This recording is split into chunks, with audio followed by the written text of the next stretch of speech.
வணக்கம் நண்பர்களே, நான் Manikandan. This is Mani's travels with hope. இது மாதிரி தொடர்ந்து பல வீடியோக்கள் வரப்போது. அதுக்கு நீங்கள் செய்ய வேண்டியது எல்லாம் நம்ம சேனலை சப்ஸ்கிரைப் பண்ணி ஆதரவு கொடுக்க வேண்டியது மட்டும்தான். இன்றைக்கி இந்த வீடியோவில் நம்ம பார்க்கக்கூடியது ஒரு முக்கியமான கோரிக்கையை பற்றி பார்க்க போகிறோம். அது என்ன அப்படின்னா, கடலூர் அப்படிங்கிறது ரொம்பவும் முக்கியமான நகரம். அதில் 2 ரயில் நிலையங்கள் இருக்கிறது. கடலூர் துறைமுகம் அப்படின்னு ஒரு ரயில் நிலையம் இருக்கிறது. அதே மாதிரி திருப்பாதிரை புலியூர் அப்படின்னு ஒரு ரயில் நிலையமும் இருக்கிறது.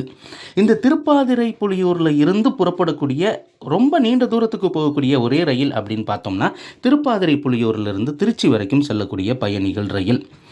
இந்த ட்ரெயின் போகக்கூடிய ரூட்டு ரொம்பவுமே வித்தியாசமான ரூட் அப்படின்னு தான் சொல்லணும். வழக்கமாக திருப்பாதிரை புலியூரில் இருந்து திருச்சி வரைக்கும் செல்லக்கூடிய ரயில்கள் அங்கே இருந்து மயிலாடுதுறை ஜங்ஷன், கும்பகோணம் வழியாக தஞ்சாவூர் போய் அங்கிருந்து திருச்சி வரைக்கும் செல்லும். ஆனால் இந்த ஒரு ரயில் மட்டும்தான் திருப்பாதிரை புலியூரில் இருந்து புறப்பட்டு அங்கிருந்து கடலூர் துறைமுகம் வந்து அங்கிருந்து நெய்வேலி குறிஞ்சிப்பாடி வழியாக விருத்தாச்சலம் வந்து விருத்தாச்சலத்தில் இருந்து வழக்கம் போல அரியலூர் வழியாக இந்த ரயிலானது திருச்சிக்கு வந்து கொண்டிருக்கிறது. தினமுமே இந்த ரயிலானது காலையில் 5:55 மணிக்கு திருப்பாதிரை புலியூரில் இருந்து புறப்பட்டு மதியம் 11:05 மணிக்கெல்லாம் திருச்சியை வந்து சேர்ந்து விடுகிறது.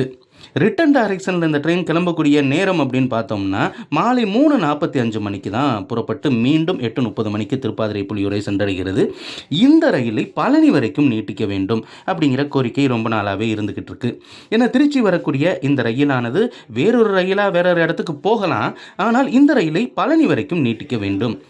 திருச்சி வரைக்கும் வரக்கூடிய இந்த ரயிலானது அங்கிருந்து திண்டுக்கல், ஒட்டஞ்சத்திரம், பழனி வரைக்கும் போயிட்டு உடனடியாக மதியான நேரத்திலேயே கிளம்பி மீண்டும் திருச்சிக்கு வந்துருச்சு அப்படின்னா பழனியில் இருந்து திருப்பாதிரை புலியூருக்கு நேரடி ரயில் சேவை அப்படிங்கிறது நிச்சயமாக கிடைக்கும்.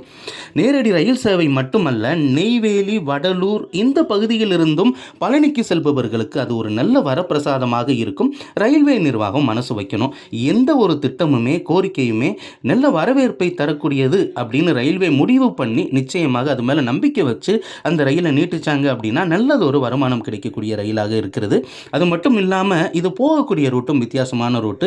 அந்த ரூட்டில் ஓடக்கூடிய ஒரே ஒரு ரயில் இந்த ரயில் தான். வடலூர், குறிஞ்சிப்பாடி, நெய்வேலி வழியாக அந்த பகுதி மக்களுக்கு ரொம்பவும் பயனுள்ளதாக இருக்கும். அதே மாதிரி பழனி, திண்டுக்கல் பகுதிகளிலிருந்தும் திருப்பாதிரை புலியூருக்கு டைரெக்டாக ஒரு ட்ரெயின் அப்படிங்கிறது நிச்சயமாக கிடைக்கும். இந்த வீடியோவில் நான் கொடுத்த தகவல்கள் உங்களுக்கு போதுமானதாகவும் அதே நேரத்தில் பயனுள்ளதாகவும் இருந்திருக்கும் அப்படிங்கிற நம்பிக்கை நிச்சயமாக எனக்கு இருக்கிறது.